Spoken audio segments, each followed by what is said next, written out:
اللهم صل على سيدنا ومولانا محمد وعلى آل سيدنا ومولانا محمد وبارك وسلم صلاة وسلاما عليك يا رسول الله صلی اللہ علیہ وسلم۔ میرے پیارے پیارے ناظرین، آج شعبان المعظم کی 14 تاریخ ہے اور اس 14 تاریخ کی شب کو شب بارات کہا جاتا ہے،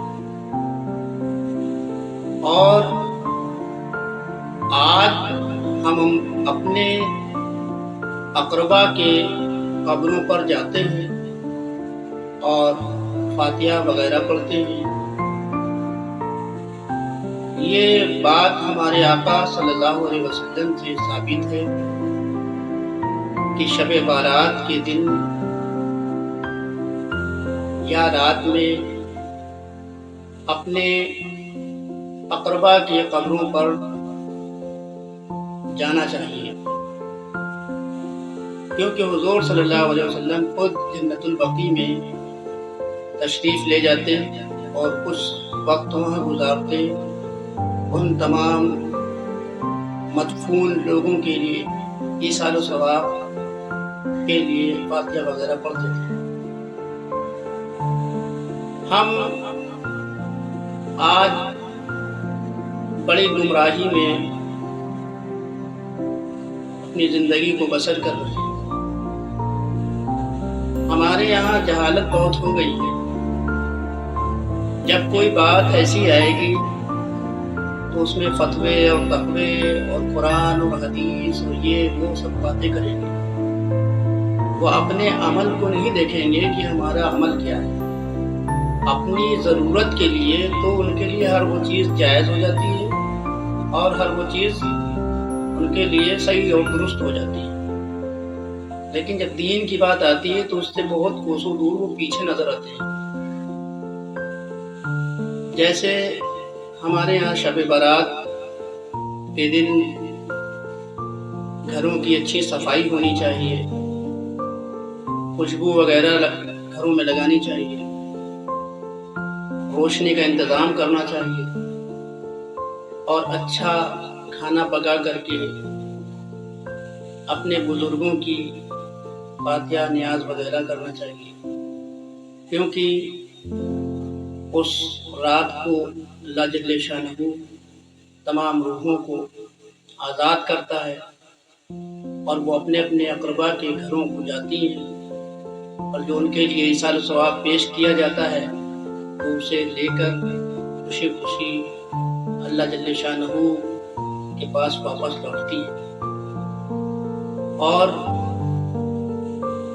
جن کے یہاں کچھ ہوتا نہیں ہے تو ان کی اقربا کی روحیں مایوس ہو کر واپس جاتی ہیں۔ لہذا ایسا بالکل نہ کریں، اپنے گھر کو خوب صاف رکھیں، خوشبو وغیرہ لگائیں، اچھا کھانا وغیرہ پکائیں اور اپنے بزرگوں کی فاتحہ پیش کریں۔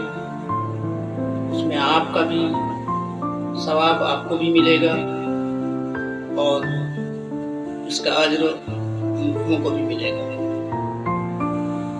اور آج کی شب کو شب بارات یوں ہی نہیں کہا جاتا، بلکہ آج کی شب اللہ جل شانہ چوتھے آسمان پر آتا ہے اور اپنے بندوں سے براہ راست مخاطب ہوتا ہے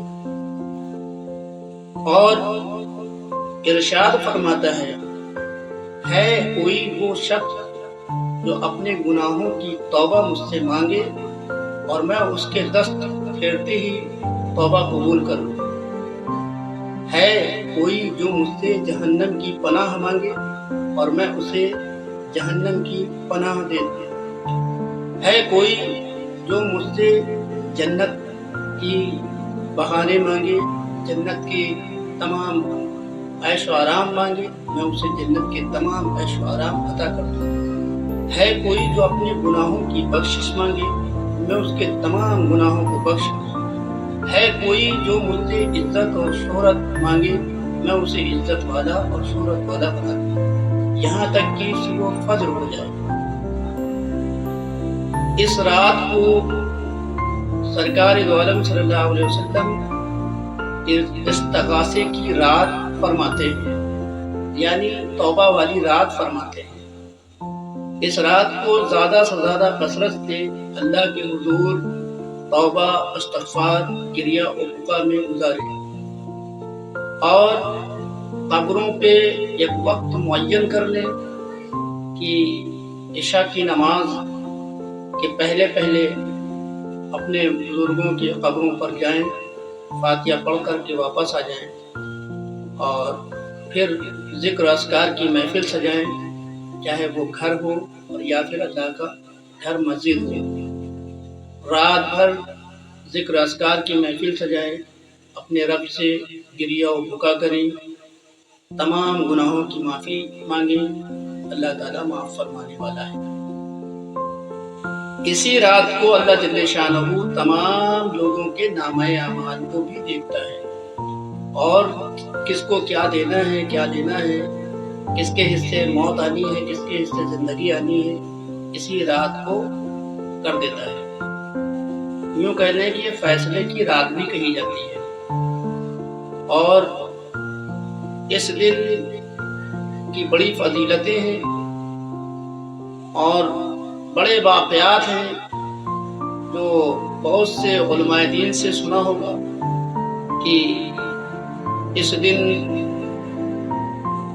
شب بارات کے دن حضرت اویس کرنی کا فاتحہ بھی ہوتا ہے اور حلوے میں ہوتا ہے۔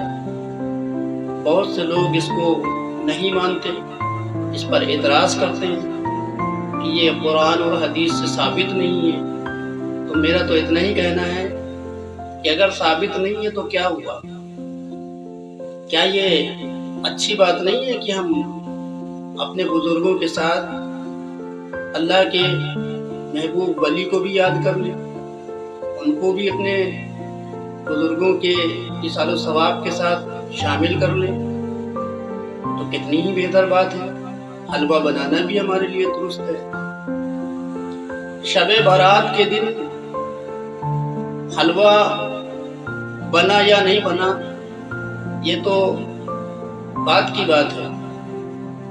سرکار دو عالم صلی اللہ علیہ وسلم کے عشق میں حضرت اویس کرنی نے اپنی ساری زندگی گزاری، اور جنگ احد کے موقع پر آقا علیہ السلام کا ایک دندان مبارک شہید ہوا تھا۔ آپ کو جب خبر لگی تو آپ نے ایک دندان شہید کیا اپنا۔ کچھ دیر تک سوچتے رہے، پتہ نہیں میرے آقا صلی اللہ علیہ وسلم کا کون سا دندان شہید ہو۔ تو انہوں نے ایک ایک کر کے سارے دندان شہید کر دیے۔ یہ حضور کا ان کے لیے سچا عشق تھا۔ میرے آقا صلی اللہ علیہ وسلم کا ایک دندان شہید ہو گیا، انہوں نے سارے دندان شہید کر دیے۔ اور جب اپنے گھر واپس لوٹے تو والدہ نے دیکھا تو چہرے سے خون نکل رہا تھا۔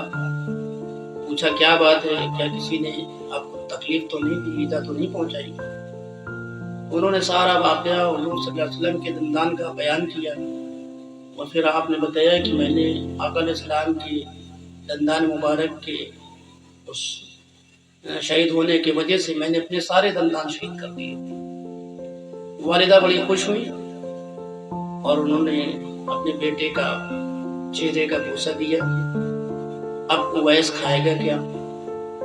تو اویس کی ماں نے جو کے آٹے کا گیلا گیلا حلوہ بنا دیا۔ اویس نے اس حلوے کو تناول فرمایا، بس وہیں سے وہ حلوہ ہمیں مل گیا۔ اب کوئی اس پہ اعتراض جتائے تو وہ اس کا علم ہے، اس کا اپنا ایمان ہے۔